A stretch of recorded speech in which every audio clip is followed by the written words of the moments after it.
Okay. I don't have my regular setup, so YouTube is much lower than TikTok. So I'm gonna do my best to go up and down. But welcome, it's Wednesday. I plan on turning these Wednesday lives into like a live masterclass starting next week. So starting next week, all of the lives that I do is going to have like masterclass slides over on YouTube. That is something that I'm starting next week. I just got to create it and it's good to go. So, today, what we're going to get into though is we're going to get into identity and the identities that we hold within and how this plays out in life, how this plays out in business, how this plays out in what we do and the choices that we make and all the things, right? And so let me pull up. I got my notes over here. So the first things first is like, what is an identity, right? So an identity is simply something that you call yourself. It can be, you could call it like a label. It's something that you align with, right? So the woman is an identity. For me, like mom is an identity, wife is an identity, entrepreneur is an identity. Let's see, sister is an identity, daughter is an identity, granddaughter, right? All of these things are different identities that I hold on to. There are different roles that I play in this experience, in this life experience. Excuse me. And within these roles, each identity needs something. And this is true for me. This is true for you. This is true for just about everybody. Your identities all need something. They don't necessarily always need the same thing. So, for example, the mom identity does not need the same thing, does not have the same needs as the daughter identity. The daughter identity does not have the same needs as the wife identity, right? The wife identity doesn't have the same needs as the entrepreneur identity. And so when we get into our own life and we get into these roles we play, what we see happening is sometimes we deny ourselves what that identity needs. We deny ourselves what we are desiring for within that identity, and we do it for several reasons. It can be because of limiting beliefs or past conditioning. We end up denying ourselves what the identity wants. It can be fear of being perceived as selfish. It can also just be simply that we don't know what that identity needs because we've never taken the time to learn it. We've never taken the time to ask ourselves, like, what do I actually need? What do I as a woman need? What do I as a mother need? Right. And so, like, I'll give you an example. So, me in motherhood for me needs to be fun. It needs to be exciting.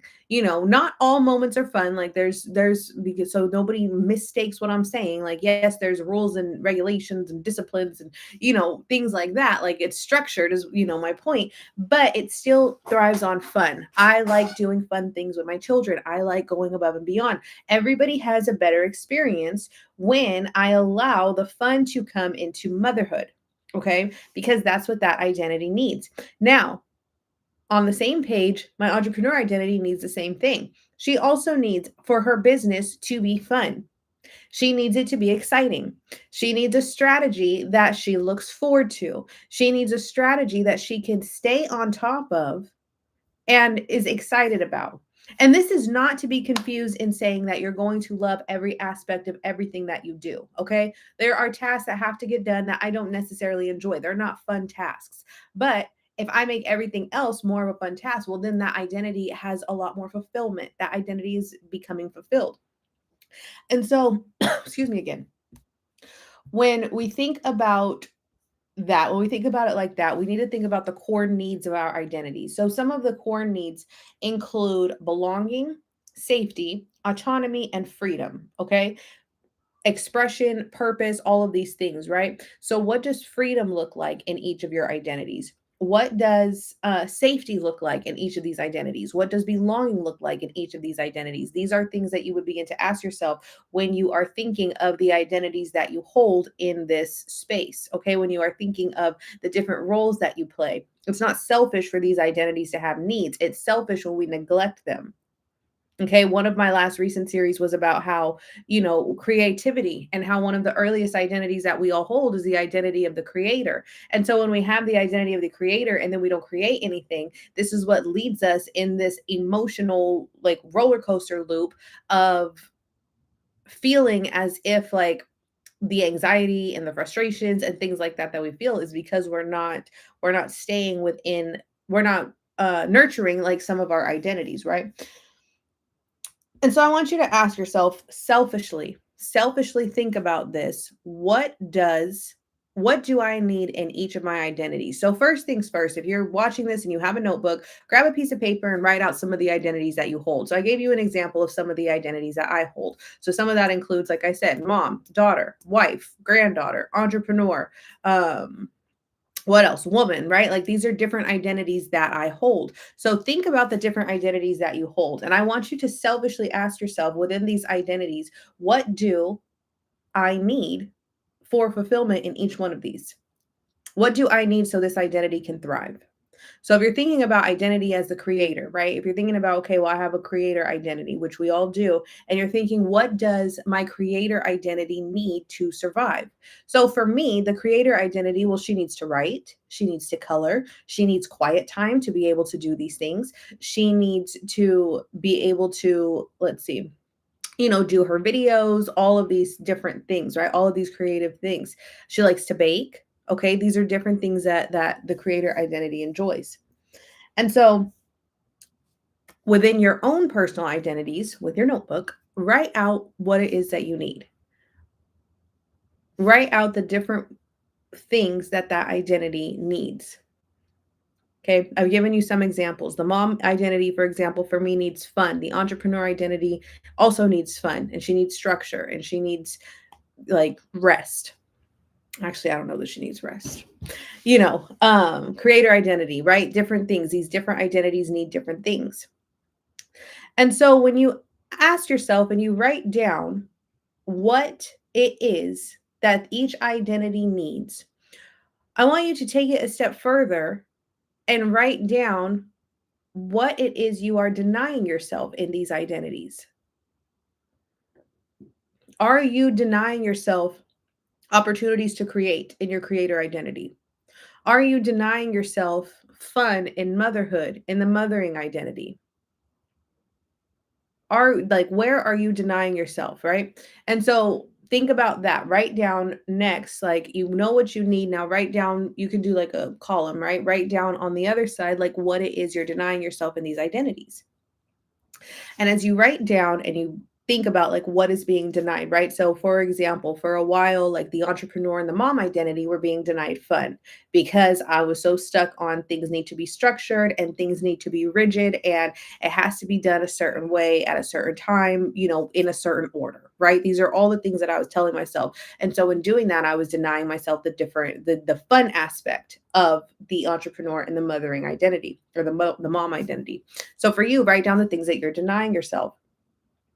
And then ask yourself, why are these pieces being denied? What is the belief behind this that is allowing you to deny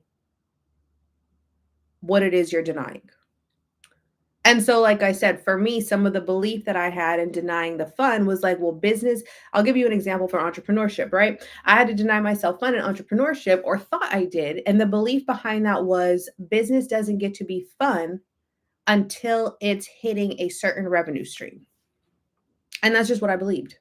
And so because of that, like I was leaving it, just keeping it so rigid. Like it can't be fun until it crosses XYZ goals, until I check off XYZ goals, right?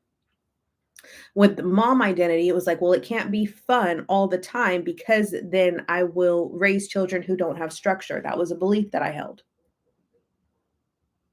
And so when it comes to our identity, some of the reasons that we are denying ourselves what it is we want in these identities is simply because we have old beliefs that need to be rewritten, that need to be reworked. We have to restructure what it is that is actually true.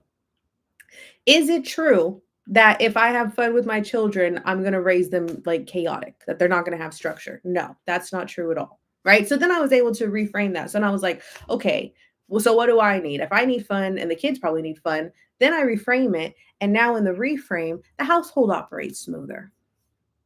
The time I spend with my children looks different. It's a lot more energetically focused. and everybody's buckets are being filled. My bucket gets to be filled, their bucket gets to be filled, right? And this is what a part of identity work is filling in your buckets, because as you fill in the buckets of your own identity, then you can pour that out onto others as well. Then your identity is fulfilled. So your identity operates even better in whatever role you're playing at the moment, or whatever role you're obligated to at the moment. And then it's like a domino effect, right? It gets to bleed into the others. I totally forgot I was on YouTube. My hand looks I'm sorry, I'm laughing. So I've got YouTube down below, and for a second I forgot I was there, and my hand is like right in front of the camera as I'm doing these hand gestures. Oh my gosh. Well, if anybody on YouTube, y'all watch the replay later. That's gonna be funny. Okay. So going deeper into identity and the identity we hold, we're going to work with the root chakra. And so when we think about our identity, we think about it in the essence of the I am, right? I am the creator of my life. I am a mom. I am an entrepreneur, right? So you've heard of I am affirmations in terms of being able to manifest and really like believe, we'll hear like the affirmations of like I am wealthy, I am smart, I am strong, different things like that, right? Is how we've heard of I am affirmations. And I want you with your notebook to write out in when your I am identities, take each of your identities that hold true right now. So whatever top identities you put down that hold true right now, I want you to then write out what like the I am of those identities. But take it a step further. Do I am blank in insert identity when I blank, right? So for example, so for me, I am fulfilled as an entrepreneur when I bring fun into my business. I am successful in entrepreneurship when I bring fun into my business. Okay, that's one way you can do it. So think about it like that. I am, let's see, I am a better mom when I bring fun into motherhood, right? You see what I'm saying? Excuse me, it's that energy drink. So write out in your identities who you are in the I am and what makes you do well in that identity. What makes you actually like be fulfilled in that identity. Okay. So when you think about affirmations, like I said, I am wealthy. I'm not against that affirmation at all, but if you've heard it before, like the I am, it's very powerful. The I am statements are powerful. What you claim you are is what you are. Subconsciously, that's what your belief is. When you say I am blank, you subconsciously have fed that into your spirit. You're telling yourself this is who I am. So I'm not against like I am wealthy, right? At all, as an affirmation. But I like to take things a little bit further. Why are we wealthy? I am wealthy because, right? Because to say one thing and the belief system denies it, then we don't even believe it ourselves, and it gets harder to actually like follow through on that. It gets harder to believe it, and we kind of say like we'll say it, and then like you can say like I am wealthy, and then you're like yeah okay yeah right, and then it just gets brushed off. But when we take it a step further and we put it with an identity and we put a reasoning to it, then it becomes a little bit more believable. So, for example, abundant in I am an abundant mom because dot dot dot. Why? Because we have a fridge full of food, because my, children have a place to sleep, right? Like start bringing those pieces in. Somebody told me one time that the bridge between that gratitude is the bridge between, oh my gosh, what did she say? Hold on. Gratitude, it was something like gratitude is the bridge to abundance, right? And so what that means is when we can say our manifestations, when we can say our affirmations, but then we can give a little bit of a reasoning behind it, well then that's how you start to see things in a different light. And there went my light. What are the odds of that? Hold on. My light's been acting up so bad and I don't know why. Let's see. I should cut this. There we go. Okay. So, anyways, so when we say, when we give reason or we give proof, let's call it that, when we give proof to why we are something, then it's a lot more believable. Then we can start to get onto that frequency where we really believe it. And so, if you say something like, why am I having a hard time? I remember thinking of like abundance, right? And I remember at one point, like my middle child, he it seemed like he was low on pajamas. I'll give you an example. It seemed like he was low on pajamas, and I was like, dang, like I'm not seeing any, like he doesn't have any pajamas, right? And all of a sudden, I was told like that gratitude is the bridge to abundance, and to start looking for abundance in different places.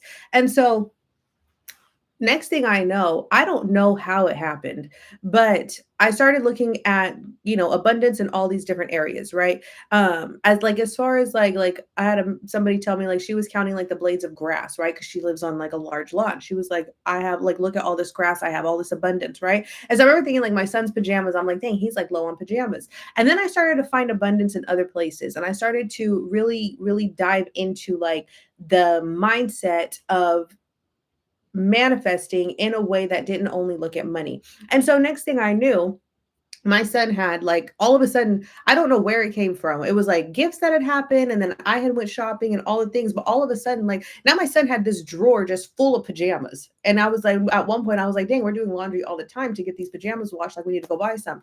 And we bought some. And then, like I said, we were gifted some and these other things. And so all of a sudden we started to see an abundance of pajamas.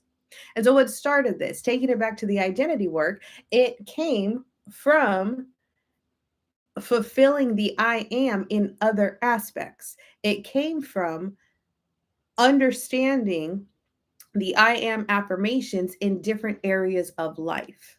Okay, then once you can see the wealth and the abundance in other areas, then it infiltrates elsewhere. So when you don't have it in finances yet, if you don't have it in money yet, and you feel like, okay, you feel like, oh, I don't have money, then I don't have an abundance of stuff. I want you to pause and think about where you do have abundance in very different places. If you go, I live by the water. If you go to the beach, right, and you say, look at all this sand that's accessible to me. You know how small a grain of sand is? All this sand is accessible to me. And you start to see abundance and things like that. Well, then it's going to domino into other aspects. You're going to start seeing abundance elsewhere. Sliced cheese, for some reason. We have an abundance of sliced cheese.